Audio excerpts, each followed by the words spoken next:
మనందరికీ కందిపప్పు తెలిసిందే. మనం పప్పు ఏవైతే పప్పుతో కూడిన దాల్‌తో కూడిన ఐటెమ్స్ చేసుకుంటాం. అందులో యూజ్ చేస్తాం. దాన్ని రీప్లేస్ చేస్తూ ఎర్రపప్పు అన్నది చాలా ఆరోగ్యకరం. అండ్ దాంతో పాటు ఇది ఎంతో రుచికరంగా కూడా ఉంటుంది.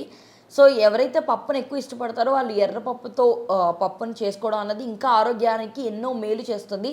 దీనిలో ఉండే పోషకాహారం అన్నది మన బాడీలో ఎక్కువ పోషకాల్ని పెంచడానికి అండ్ దాంతో పాటు ఇందులో ఉండే protein, fibre, iron, potassium, magnesium ఇవన్నీ కూడా హెల్త్‌కి ఎంతో ఉపయోగపడతాయి. అండ్ దాంతో పాటు ఇందులో రక్తహీనత ఏదైనా ఉంటే అది తగ్గించడంలో, అలాగే జీర్ణ వ్యవస్థని మెరుగుపరచడంలో కూడా ఉపయోగపడుతుందంట. అండ్ గుండెకి సంబంధించిన అంటే గుండెకి సంబంధించిన ఆరోగ్యకరమైన విషయాల్లో కూడా మేలు చేస్తుంది ఈ ఎర్రపప్పు అన్నది మనకు తెలుస్తుంది. అండ్ దాంతో పాటు బరువు తగ్గడానికి కూడా చాలామంది దాల్ యూజ్ చేయాలి డైట్‌లో అని అంటారు కదా!